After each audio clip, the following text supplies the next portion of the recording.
Morning, guys. Welcome back to Keith's Garage. It's very early Saturday morning, and I'm about to head out to help a buddy. We're hunting partners. He's a good friend of mine too, and we're fixing the engine on his side by side. He's got a Kawasaki something or other Terex, I think, and timing chain problems with the engine. So I'm heading up to his place to help him out. I'm going to give you a little bit of an update on where I've been going with my engine this week. Just puttering away, taking my time, really enjoying this project.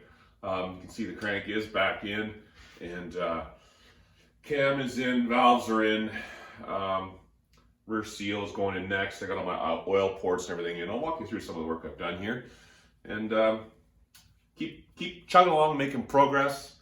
It's cold and dark outside, and we're into the winter inside the garage projects for sure. It's here. Fall is here. It's cold. We'll be living in here for the winter.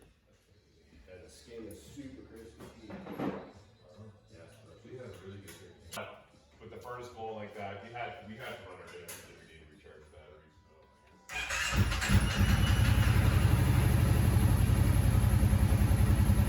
Right? Yes. Good thing it only weighs 1,000 pounds, or else we'd never be able to lift it.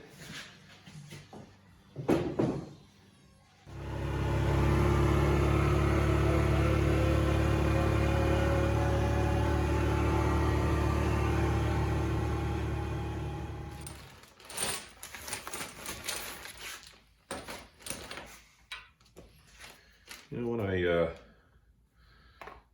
was starting to put together an engine list, all the parts I was going to use, I thought I was going to reuse the tappets and the camshaft, but a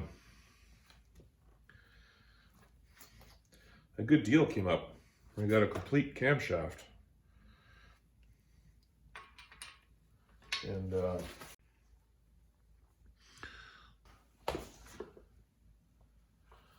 I hear this stuff is super sticky, and this is not the kind of stuff you want to get anywhere near your piston rings.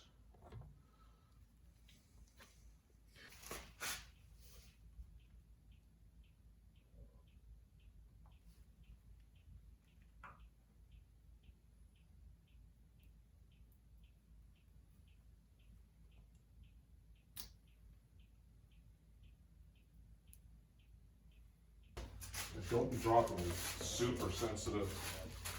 Let me go in where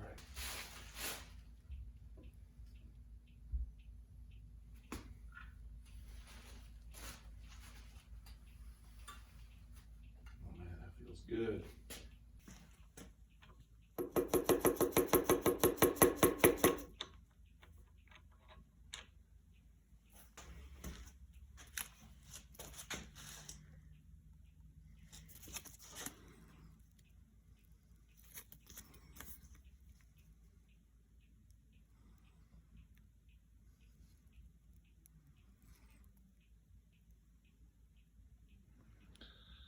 Looks like 1.5 thou clearance on the main bearings. That makes me happy.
This would have been a lot easier to put in if I installed it before I installed the crank. This lower half here, but I think we can get it.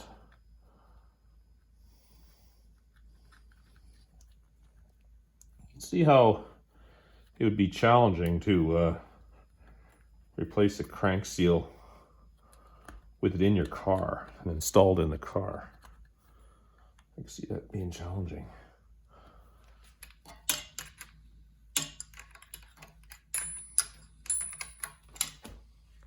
All right, the rear seal is in place. I pre-lubed the crankshaft surface a bit there where the seal sits and torqued it up. Feels good.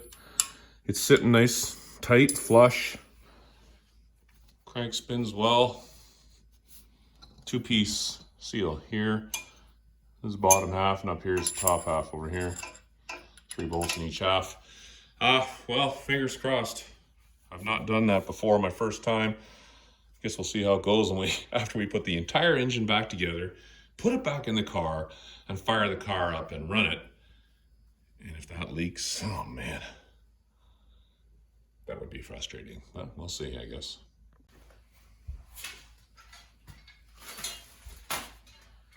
All right, so that's basically the progress for this week. Seal is in, and next I'm going to tackle the front end here. This is a bit of an interesting conundrum. There's all kinds of little bolts and spacers and unique stuff here to reseal this front plate.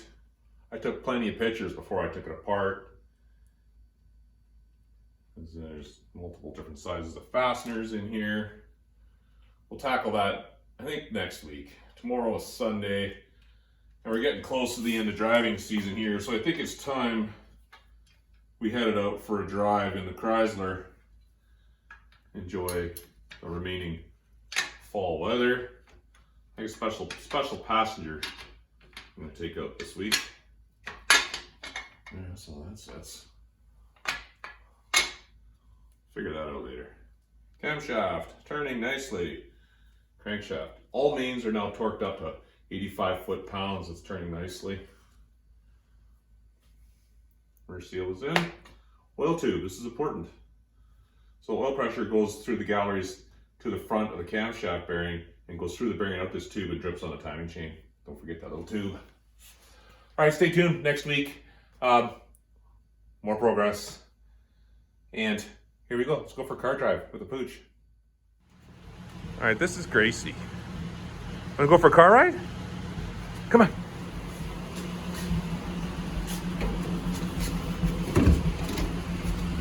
Up. Up you go. Have a seat.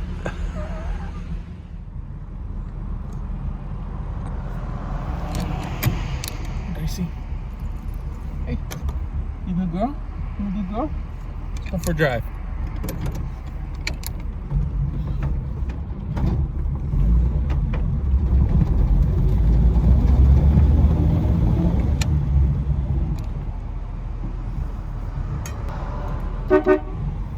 What was that?